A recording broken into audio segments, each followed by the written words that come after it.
الحمدللہ رب العالمین والعاقبۃ للمتقین والصلاة والسلام علی سید المرسلین وعلی آلہ واصحابہ اجمعین اما بعد فاعوذ باللہ من الشیطان الرجیم بسم اللہ الرحمن الرحیم آمنوا باللہ ورسولہ صدق اللہ العظیم وصدق رسولہ النبی الکریم ونحن علی ذلک لمن الشاہدین والشاکرین والحمدللہ رب العالمین۔ محمد کی محبت روح ملت جان ملت ہے، محمد کی محبت روح ملت جان ملت ہے، محمد کی محبت آن ملت شان ملت ہے۔ سبحان اللہ۔ محمد کی محبت دین حق کی شرط اول ہے، اسی میں ہو اگر خامی تو سب کچھ نامکمل ہے۔ محمد ہے متاع عالم ایجاد سے پیارا، پدر مادر برادر مالو جاں اولاد سے پیارا۔ سبحان اللہ سبحان اللہ۔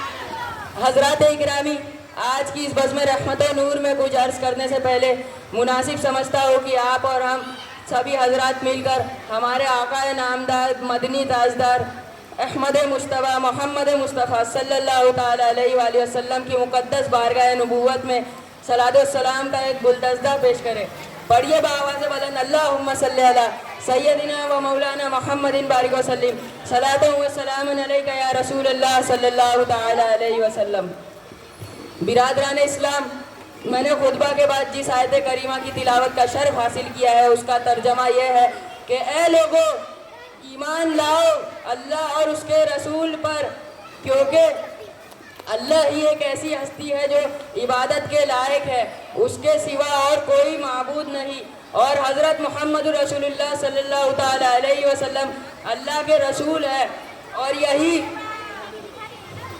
یہی ترجمہ کلمہ طیبہ کا بھی ہے۔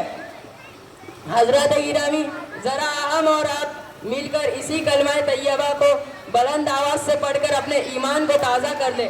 پڑھیے لا الہ الا اللہ محمد رسول اللہ۔ برادران اسلام، یہی کلمہ طیبہ اسلام کا دروازہ اور دین و ایمان کی بنیاد ہے۔ یہی وہ کلمہ ہے جسے کافرین و مشرکین نے بھی پڑھ کر اور اعتقاد کے ساتھ قبول کر کے اسلامی دائرے میں آئے اور مومنین و مسلمین کے لقب سے ملقب ہوئے اور نجات کے مستحق بن گئے۔ سبحان اللہ سبحان اللہ۔ برادران ملت، اس کلمے کی دو جز ہے، پہلے میں خدا تبارک و تعالیٰ کی توحید ہے اور دوسرے میں حضرت محمد رسول اللہ صلی اللہ تعالیٰ علیہ وآلہ وسلم کی رسالت کا اقرار ہے۔ لہٰذا اگر کسی شخص نے کہا کہ لا الہ الا اللہ، تو اس کا مطلب یہ ہوا کہ اللہ کے سوا کوئی معبود نہیں جو عبادت اور بندگی کے لائق ہے، صرف اللہ ہی ایک ایسی ہستی ہے جو عبادت اور بندگی کے لائق ہے، کیونکہ وہی ہمارا اور سب کا مالک اور خالق ہے، وہی پالنے والا اور روزی دینے والا ہے، وہی مارنے اور جلانے والا ہے، وہی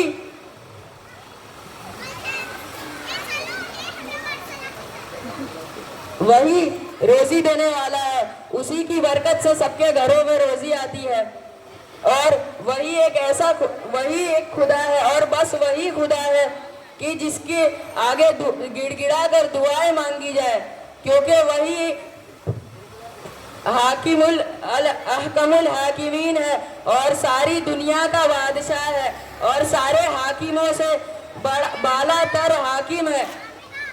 اسی لیے یہ ضروری ہے کہ اس کے حکم کو مانا جائے اور بڑی وفاداری سے مانا جائے، اور اس کے حکم کے آگے کسی دوسرے کے حکم کو ہرگز تسلیم نہ کرے، چاہے تو اپنا باپ ہی ہو یا پھر کوئی پیارا دوست یا اپنے دل کی چاہت ہو یا جی کی مرضی ہو۔ برادران ملت، آپ نے اب تک کلمہ طیبہ کی پہلی جز یعنی لا الہ الا اللہ کا بیان سنا، اب ذرا اسی کلمے کی دوسری جز کا بیان بھی سنیے۔ کلمہ طیبہ کی دوسری جز ہے محمد رسول اللہ، یعنی محمد اللہ کے رسول ہے، اور اسی طرح حضور تاجدار مدینہ صلی اللہ تعالیٰ علیہ وسلم کے خدا کے رسول ہونے کا یہی مطلب ہے کہ خدا نے انہیں جو بھی خبریں دی ہیں وہ لوگوں تک پہنچائے اور انہیں لوگوں کی ہدایت کے لیے بھیجا گیا ہے۔ اسی لیے ہم اور آپ کو ایک مرتبہ اور درود شریف پڑھنا چاہیے. پڑھیے بآواز بلند. سیدنا مولانا وعلی علی سیدنا مولانا محمد بارک وسلم صلاۃ و سلام علیک یا رسول اللہ صلی اللہ تعالی علیہ وسلم. حضرات گرامی حضور صلی اللہ تعالی علیہ وآلہ وسلم کے نبی ہونے کا یہی مطلب ہے کہ انہیں لوگوں کی ہدایت کے لیے بھیجا گیا ہے اور ان کے حکم کو ہمیں سر تسلیم کرنا چاہیے اور پوری وفاداری کے ساتھ ماننا چاہیے، کیونکہ وہ رحمت للعالمین ہے، یعنی اللہ نے ان کو ساری جہاں کے لیے رحمت بنا کر بھیجا ہے. سید الانبیاء خاتم المرسلین